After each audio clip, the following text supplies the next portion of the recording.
प्रणाम मित्रों, मैं हूं विकास सक्सेना। सामाजिक एवं राजनीतिक घटनाओं के विश्लेषण के YouTube चैनल चैतन्य में आपका स्वागत है। आप देख रहे हैं विकास की बात।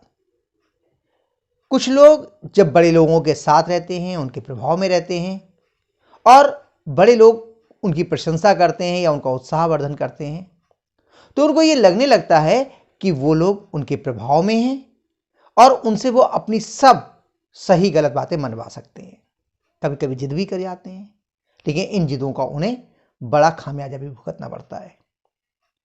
राजनीति क्षेत्र में भी ऐसा होता रहता है।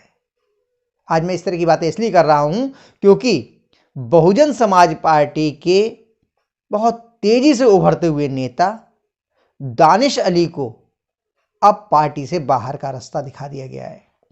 उन्हें पार्टी से 6 साल के लिए निलंबित कर दिया गया है। दरअसल सन 2019 में लोकसभा चुनाव के दौरान अचानक मायावती जी ने उन्हें लोकसभा का अमरोहा से टिकट देकर अपनी पार्टी से चुनाव लड़वाया था और वो चुन करके संसद भी पहुंच गए थे।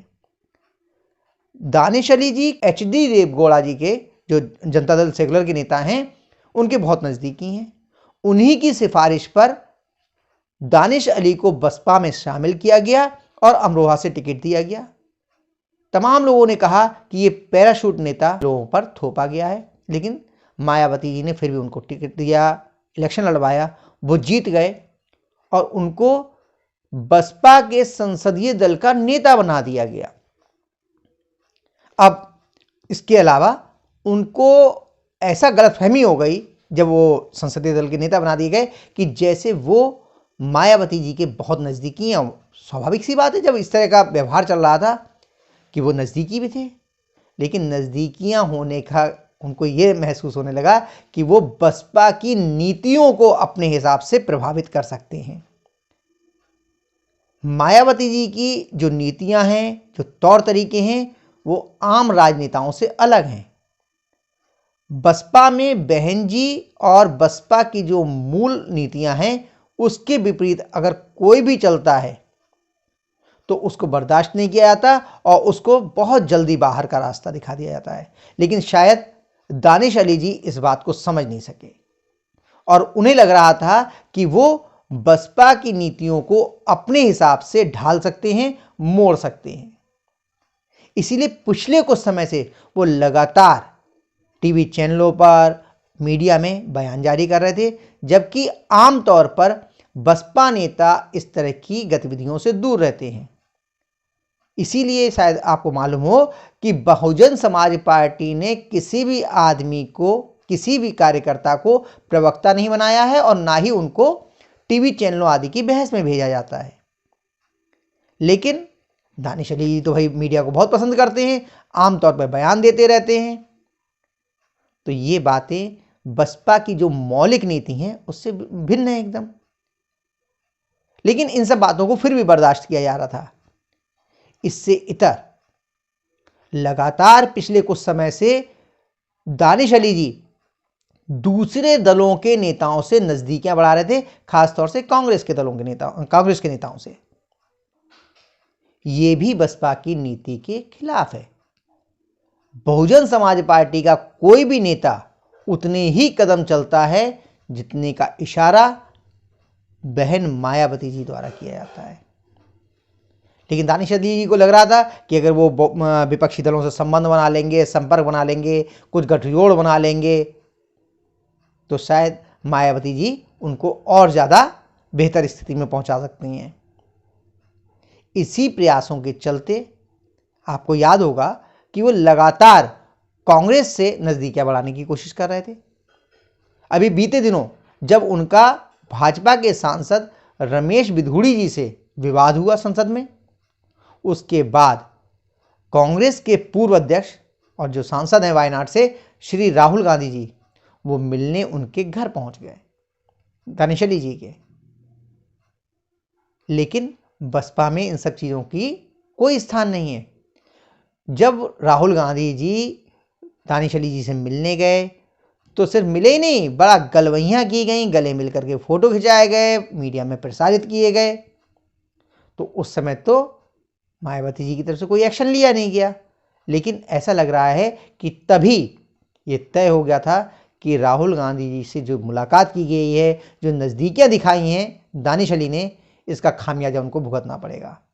अब जब महुआ मोइत्रा जी के खिलाफ संसद ने एक्शन लिया, उनको सदन से निष्कासित किया गया, उसके बाद शायद मायावती जी की जो अनुमति लिए बिना वो उसके खिलाफ बोलना शुरू कर दिया, गले में तख्ती लटका के पहुंच गए। और सिर्फ इतना ही नहीं, जहां विपक्षी दलों के और इंडिया गठबंधन के नेता खड़े हुए थे, उन्हीं के बीच में दानिश अली भी खड़े हो गए। जबकि आपको मालूम होगा कि इंडिया गठबंधन में मायावती जी और बहुजन समाज पार्टी शामिल नहीं है। इसके बावजूद दानिश अली जी न सिर्फ उस सांसदों का जो समूह था उसमें खड़े हुए, उन्होंने वहाँ पर अपने फ़ोटो खिंचवाए, गले में उनकी तख्ती लटकी हुई थी। उस तख्ती की वजह से मीडिया ने उस पर खास ध्यान भी दिया, लेकिन इसका बड़ा खामियाजा उनको अब भुगतना ही पड़ा, क्योंकि बसपा में इन सब चीज़ों की अनुमति नहीं है। मायावती जी ने उन्हें 6 साल के लिए पार्टी से निलंबित कर दिया है। सिर्फ दानिश अली जी नहीं, इससे पहले सहारनपुर के एक नेता हैं इमरान मसूद, जब कांग्रेस में वो थे तो उन्होंने, याद होगा आपको, एक उनका वीडियो वायरल हुआ था नरेंद्र मोदी जी को लेकर के, टुकड़े टुकड़े कर दूंगा, टोटे टोटे कर दूंगा वाला। तो उन्हें इमरान मसूद ने सन 2022 में कांग्रेस को छोड़कर समाजवादी पार्टी का दामन थाम लिया, लेकिन विधानसभा चुनाव में उत्तर प्रदेश के उनको टिकट नहीं मिला, जिसके बाद वो बसपा में शामिल हो गए। बसपा को भी एक मुस्लिम चेहरे की ज़रूरत थी। उन्होंने, मायावती जी ने उन पर हाथ रखा, उनके लिए पश्चिमी उत्तर प्रदेश के कुछ जिलों का और पूरे उत्तरांचल का उनको संयोजक बना दिया। संयोजक बनने के बाद उनको भी लगने लगा कि भाई उनकी जो है बसपा में बहुत अच्छी पकड़ है। सिर्फ इतना ही नहीं, जब निकाय चुनाव हुए उत्तर प्रदेश के, तो इन्हीं इमरान मसूद की भाभी को सहारनपुर से महापौर का टिकट देकर के चुनाव भी लड़ाया गया। लेकिन बड़ी बड़ी बातें करना अलग बात है, इमरान मसूद के साथ कितने मुस्लिम मतदाता हैं, उनके प्रभाव में कितने मुसलमान हैं, ये जब मतपेटियां खुली, वोटों की गिनती हुई तो साफ हो गया। लेकिन इसके बावजूद उनके लिए बसपा में कोई बहुत बड़ा संकट नहीं आने वाला था। धीरे धीरे वो स्टेब्लिश हो जाते अगर बसपा की नीतियों के अनुसार चलते रहते। उन्होंने क्या किया कि एक टीवी चैनल के कार्यक्रम के दौरान उन्होंने कह दिया कि उनके सबसे पसंदीदा राजनेता राहुल गांधी जी हैं और वो देश की राजनीति के हीरो हैं। इसी कार्यक्रम में उन्होंने प्रियंका गांधी जी की भी जम के तारीफ की। अब सोचिए, आप बसपा में हैं और तारीफ कर रहे हैं अपने कांग्रेसी नेता की, जो पूर्व के नेता रहे हैं आपके। थोड़ा सा ये लगने लगा था उनको कि वो कांग्रेस से नज़दीकियां बढ़ा के कांग्रेस से कोई गठबंधन की उम्मीद बनेगी तो उनके नंबर बढ़ जाएंगे मायावती जी के सामने। लेकिन बसपा में आपको उतना ही चलने की अनुमति है, उतना ही आप उड़ सकते हैं जितना इशारा बहन मायावती जी का होगा। ये बात शायद उनकी समझ में नहीं आई और उनके तुरंत पर कतर दिए गए और उनको पार्टी से बाहर का रास्ता दिखा दिया गया। चाहे इमरान मसूद हो गए या फिर आपके दानिश अली जी हो गए, ये तो अगर हम तुलना करें तो उतने प्रभावशाली, उतने बड़े नेता नहीं हैं। मैं बता रहा हूँ आपको, एक और बहुत बड़े नेता रहे हैं बसपा में, बड़े प्रभावशाली थे। मायावती जी की सरकारों में लगभग हर बार वो मंत्री रहे और अच्छा प्रभाव था उनका पार्टी में। पार्टी का एक बड़ा मुस्लिम चेहरा माने जाते थे नसीमुद्दीन सिद्दीकी जी। सन 2017 में जब बसपा चुनाव हार गई, भाजपा की सरकार उत्तर प्रदेश में बन गई, तो उनको भी लगने लगा कि भाई मैं बसपा की, अब तो चूंकि मैं मुस्लिम चेहरा हूं और अगर बसपा को मुस्लिम वोट चाहिए तो मेरे अनुसार थोड़ा बहुत तो पार्टी को चलना पड़ेगा। लेकिन ये बात मायावती जी को नागवार गुजरी और उनको सीधे सन 2017 में बाहर का रास्ता दिखा दिया। आप सोचिए, नसीमुद्दीन सिद्दीकी जैसे बड़े नेता को, बड़े मुस्लिम चेहरे को बाहर करने में मायावती ने कोई संकोच नहीं किया।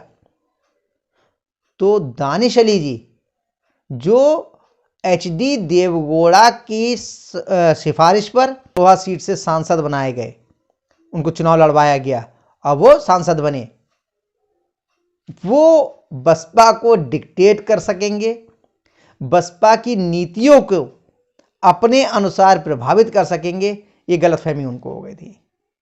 और इस गलतफहमी का खामियाजा अंततः उनको भुगतना पड़ा और वो अब 6 साल के लिए पार्टी से निलंबित किए जा चुके हैं। 6 साल के लिए निलंबित करने का मतलब सीधा सा होता है कि वो पार्टी से बाहर निकाले जा चुके हैं। एक औपचारिक चीज़ है वो, मतलब औपचारिकता में ये कहा जाता है। आप तो ये मानिए कि वो पार्टी से निकाल ही दिए गए। तो मैंने कहा कि ये जो स्थितियां हैं 3 बड़े चेहरों की मैंने आपको बता दी। आप एक चीज़ और समझ लीजिए, मैं बार बार कहता हूं कि किसी भी क्षेत्रीय दल को अगर सरवाइव करना है, उसे सफल होना है, तो उसको अपने जो जातीय आधार है उसके साथ मुस्लिम वोट बैंक को जोड़ना ही होता है। लेकिन मायावती ने साफ कर दिया है कि बसपा अपनी नीतियों से किसी भी प्रकार का समझौता नहीं करेगी। मायावती जी जो चाहेंगी बहुजन समाज पार्टी में वही होगा और वह उसकी सारी नीतियां वे ही तय करेंगी। अगर कोई नेता ये समझता है कि वो बहुजन समाज पार्टी की नीतियों को प्रभावित कर सकता है, उसे डिक्टेट कर सकता है, तो उसके लिए बहुजन समाज पार्टी में कोई जगह नहीं है। इसीलिए दानिश अली जी को बाहर का रास्ता दिखाया जा चुका है। तो आज के अंक में बस इतना ही। अगले अंक में हम लोग फिर मिलेंगे। आपको अगर ये वीडियो पसंद आया हो तो आपसे अनुरोध है कि इसे लाइक कीजिए, शेयर कीजिए, और हाँ, अगर आप इस चैनल पर नए हैं तो आपसे ये भी अनुरोध है कि इस चैनल को सब्सक्राइब करने के बाद नोटिफिकेशन का बेल आइकन जरूर दबाइए। धन्यवाद, प्रणाम।